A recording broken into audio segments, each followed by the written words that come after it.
Hello hi guys, welcome to Jishi YouTube channel. ಇವತ್ತಿನ ವಿಡಿಯೋದಲ್ಲಿ ನಾನು ಈ ಸಿಂಪಲ್ ಆಗಿರೋ ಡಿಸೈನ್ ಹೇಗೆ ಹಾಕೋದು ಅಂತ ತೋರಿಸ್ತೀನಿ. ಫಸ್ಟಿಗೆ ನಾನು ಮಾರ್ಕಿಂಗ್ ರೆಡಿ ಮಾಡ್ಕೊಂಡಿದ್ದೀನಿ. ಈಗ ನಾನು 3 ಲೈನ್ ಗೋಲ್ಡನ್ ಜರಿ ಥ್ರೆಡ್ ಅಲ್ಲಿ ಚೈನ್ ಸ್ಟಿಚ್ ಹಾಕೊಂಡಿದ್ದೀನಿ. ಈಗ ಜರಿ ಥ್ರೆಡ್ ಅಲ್ಲಿ ಚೈನ್ ಸ್ಟಿಚ್ ಕಂಪ್ಲೀಟ್ ಆಗಿದೆ.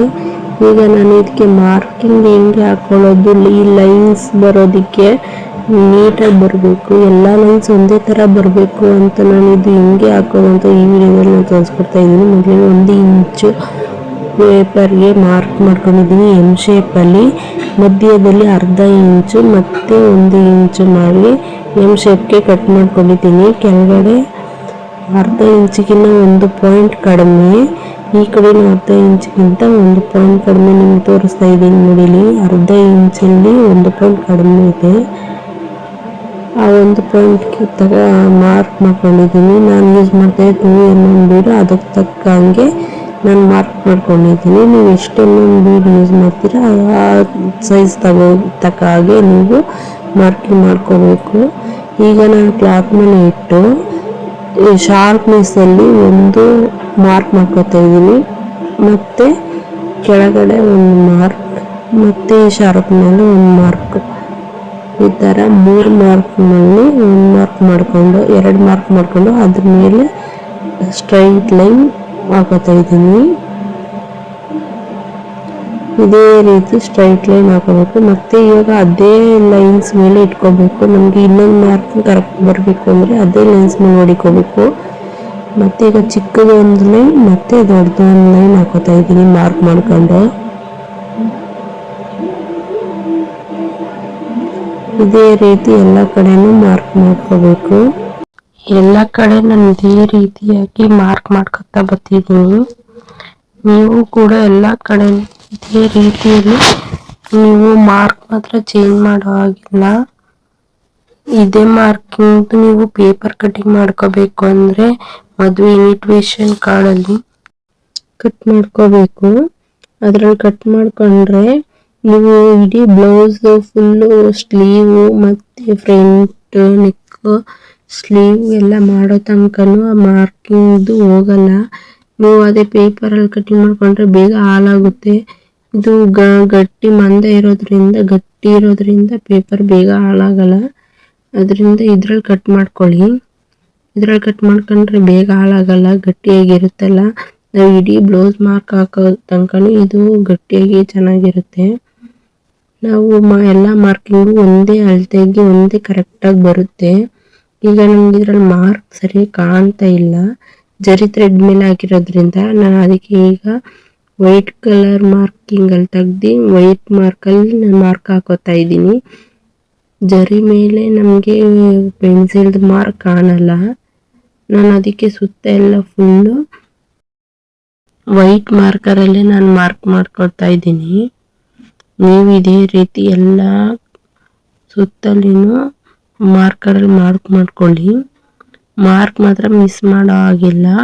ನಾನು ಹೇಗೆ ಇಟ್ಟು ತೋರಿಸ್ತಿದ್ದೀನೋ ನೀವು ಅದೇ ರೀತಿ ಮಾರ್ಕ್ ಮಾಡ್ಕೋಬೇಕು. ನೋಡಿ, ಕಾರ್ನರಲ್ಲಿ ಈ ಥರ ನಾವು ಕ್ರಾಸಿಂಗ್ ಬಂದಾಗ ನಾವು ಸೆಂಟ್ರಲ್ಲಿ ಇಟ್ಕೊಂಡು ನೋಡ್ಕೋಬೇಕಾಗುತ್ತೆ. ನಾವು ಫಸ್ಟ್ ಬಂದು ತುದಿಯಿಂದ ತುದಿಗೆ ಇಟ್ಕೊಂಡು ನೋಡ್ಕೋತಿದ್ದೆ, ಈ ಬಂದು ಸೆಂಟ್ರಲ್ಲಿ ಮಾತ್ರ ನೋಡ್ಕೋಬೇಕಾಗುತ್ತೆ. ಆಗಲೇ ಅದು ಕರೆಕ್ಟ್ ಬರೋದು. ನೋಡಿ, ನಾನು ಈ ಚಿಕ್ಕ ಲೈನ್ ಮೇಲೆ ಮಡಗಿದ್ದೀನಿ, ದೊಡ್ಡ ಲೈನ್ ಬಂದಾಗ ದೊಡ್ಡ ಲೈನ್ ಮೇಲೆ ಮಡಗಿದ್ದೀನಿ, ಚಿಕ್ಕ ಲೈನ್ ಬಂದಾಗ ಚಿಕ್ಕ ಲೈನ್ ಮೇಲೆ. ನೋಡಿ, ಮಾರ್ಕ್ಗಿಂತ ಸ್ವಲ್ಪ ಜರುಗಿದೆ.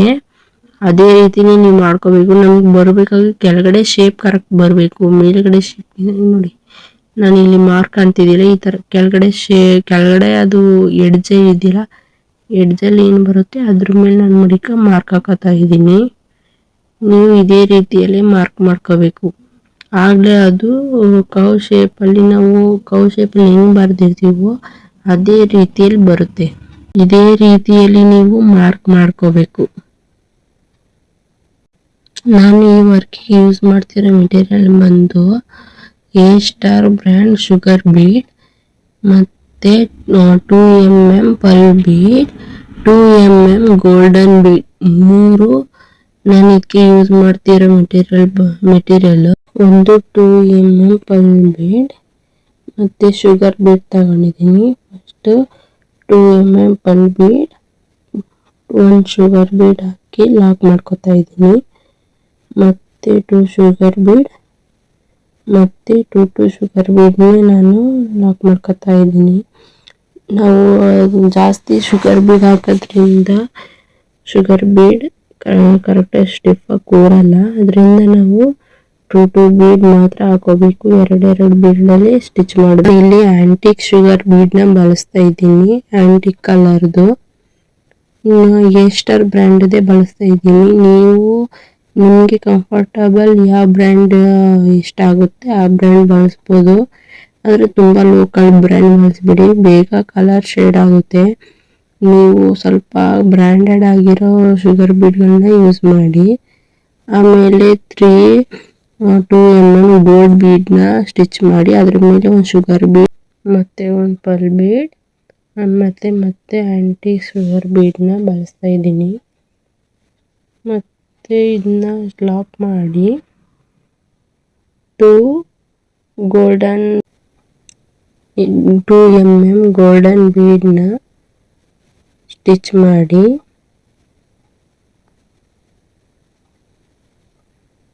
ಮತ್ತೆ ಇಲ್ಲಿ ಒಂದು ಶುಗರ್ ಬೀಡ್ ಹಾಕೋತಾ ಇದ್ದೀನಿ.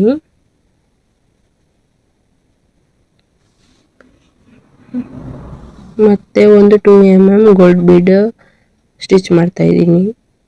ಮತ್ತೆ ಇಲ್ಲಿ ಸ್ಟಿಚ್ ಮಾಡಿ ಲಾಕ್ ಮಾಡಿ, ಇಲ್ಲಿ ಲಾಕ್ ಮಾಡಿ ಮತ್ತೆ ಸ್ಟಿಚ್ ಮಾಡ್ತಾ ಇದ್ದೀನಿ. ಇದೇ ರೀತಿ ಎಲ್ಲ ಡಿಸೈನು ಸ್ಟಿಚ್ ಮಾಡ್ಕೊತಾ ಇದ್ದೀನಿ. ಎಷ್ಟು ನೀಟಾಗಿ ಡಿಸೈನ್ ಬಂದಿದೆ, ಫಿನಿಶಿಂಗ್ ಕೂಡ ಅಷ್ಟೇ ನೀಟಾಗಿ ಬಂದಿದೆ. ಸಿಂಪಲ್ ಆಗಿರುತ್ತೆ, ನೀವು ಕೂಡ ಟ್ರೈ ಮಾಡಿ. ಡಿಸೈನ್ ನೋಡೋದಕ್ಕೂ ಸಿಂಪಲ್ ಆಗಿ ಸೂಪರ್ ಆಗಿರುತ್ತೆ, ಸ್ವಲ್ಪ ಗ್ರ್ಯಾಂಡ್ ಲುಕ್ ಕೊಡುತ್ತೆ. ನೀವು ಇದಕ್ಕೆ ಅಮೌಂಟು ಫಿಕ್ಸಿಂಗ್ ಮಾಡೋದಾದರೆ 600ರಿಂದ 700 ಫಿಕ್ಸ್ ಮಾಡ್ಕೋಬೋದು. ನೀವು ಸಿಟಿಯಲ್ಲಿದ್ದರೆ ಸಿಟಿಗೆ ತಕ್ಕ ಹಾಗೆ ಡಿಸೈನ್ ರೇಟ್ ಫಿಕ್ಸ್ ಮಾಡ್ಕೊಳ್ಳಿ.